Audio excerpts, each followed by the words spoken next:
Tonight, a marathon meeting of Portland City Council. This is a live picture from inside the council chambers at City Hall, where the council is listening to testimony on a daytime camping ban proposed by Mayor Ted Wheeler.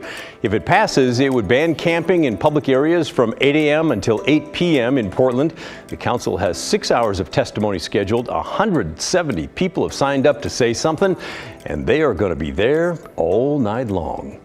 I'm Pat Doris. Welcome to The Story. We're going to give you some extra time tonight. The City Council action today on both that camping ban and an earlier lawsuit settlement that will get more tents off the sidewalks. Those two decisions raise the potential for the most action on homelessness in our area in a long time. And that makes them our big story tonight.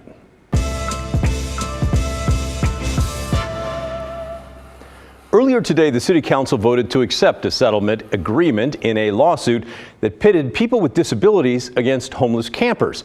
The suit argued that the City of Portland violated the Americans with Disabilities Act. The suit claimed that by allowing people to camp on the sidewalks and in right-of-ways, the city was not allowing people with disabilities to use those, and that is against the law. The settlement has wide-reaching implications when it comes to how the city will deal with the camps now. It stipulates that the city will have to prioritize cleaning up camps that block sidewalks. There's also a time limit. The city has 5 days to do something about camps reported to be blocking the sidewalk. It also has to clear at least 500 campsites each year that are blocking, and that has to continue until they're gone. The city will also not be allowed to distribute tents or tarps except in severe weather. And the whole thing has to be enforced by a federal court. The city will have to make quarterly progress reports to the court. The council voted unanimously to accept the settlement. Mayor Ted Wheeler said he's actually glad he was sued. It's very common for me to get sued in my role as the mayor of this city, and I don't always welcome being sued. This is a notable exception. And I had the opportunity to meet with some of the plaintiffs in court, and I said then what I will say now, which is I agree with you. I agree with the reasons that the lawsuit was filed. I agree that people should have rights to access our sidewalks without impediment, regardless of whether they have disabilities or not. I believe this is something that all people in this community should enjoy, but the ADA is very explicit about the rights of people with disabilities, and I believe those rights were impinged by the large number of obstructions on our sidewalks. So there. The mayor says he did not work to remove more camps in the past few years because he says he was following COVID guidance and that the city did not have enough shelter beds. The other big part of this still underway right now. The city council is deciding whether to approve the mayor's ban on homeless camping from 8 a.m. till 8 p.m. Monday through Sunday, I guess, 7 days a week. It also creates a complete ban on all camping in public property, and that includes parks and sidewalks, near schools and daycares, and in high crash corridors. Members of the public are expected to give testimony on both sides, for and against the ban. One of those who supports it is Jonathan Maslin. He's a board member of the Central East Side Industrial Council. He also helps small businesses on Portland's east side. In a district struggling to recover following the pandemic, navigating around tents, trash, human excrement, and drug paraphernalia is simply too intimidating and traumatic for many workers and customers to feel safe returning. Something needs to change. I believe our community's intentions have been in the right place by prioritizing compassion for those who find themselves on our street. However, I also believe that our community has been taken advantage of by a significant number of people that do not want shelter, treatment, or the like, and merely want to live consequence-free on our streets.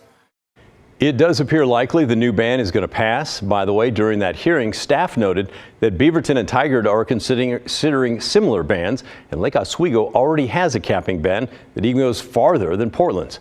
So, if it's going to happen, frontline service providers like the Blair House expect to be overwhelmed. Their executive director, Scott Kerman, also testified at the City Council today. I'm here to request financial assistance for Blair House and other agencies who provide these essential daytime services. If we are going to meet the increased need for our help that this ordinance will cause, we are going to need your support. Blair House's Founders Cafe, which each of you have visited, is a community space where people not only receive hot, freshly prepared meals, but also clothing, peer support resources, and referrals. Mayor Wheeler said he does support Kerman and will do all he can to help. All right, now let's bring in our homeless expert, reporter Blair Best, who's covered this all day. Blair, what's it like inside City Hall now with all this going on?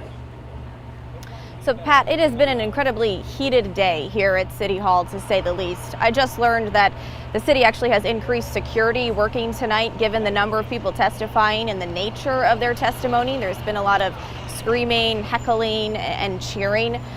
You know, a lot of people showed up to protest this proposed daytime ban on camping. They showed up around 2 today and proceeded to chant their way into council chamber. Mayor Wheeler also issued some warnings saying if they don't remain civil, then this meeting would go virtual. And I want to point out that the main thing they're concerned with is the enforcement of this ban, right? So if a homeless person violates the ban 3 times, then they could face fines or prison time. And Pat, that doesn't rub many of the Portlanders that showed up today the right way. Well, I can see how it would get their attention. I was listening in on some of the testimony, and I think that it's up to 100 days in jail, but they also said that that would really be just a device to get somebody to get into drug treatment or something like that. What are some of your takeaways on this? Yeah, so I see it from both sides, right? And I think that's because of the nature of what we do. I talk with business owners who say this homeless crisis is the reason they've had to shut down or relocate. I also talk with homeless people who say they can't get access to services. They're on a years-long wait list for housing. They struggle with an addiction. They can't access a detox bed because of our lack of services. And so the thought of them, having to pick up their things every day at 8 a.m. and relocate, many don't feel safe in a shelter, is baffling to them. And some people see this ban as the only way to move the city forward, and then some see it as inhumane. All right, thank you, Blair. It'll be interesting to see how this is enforced.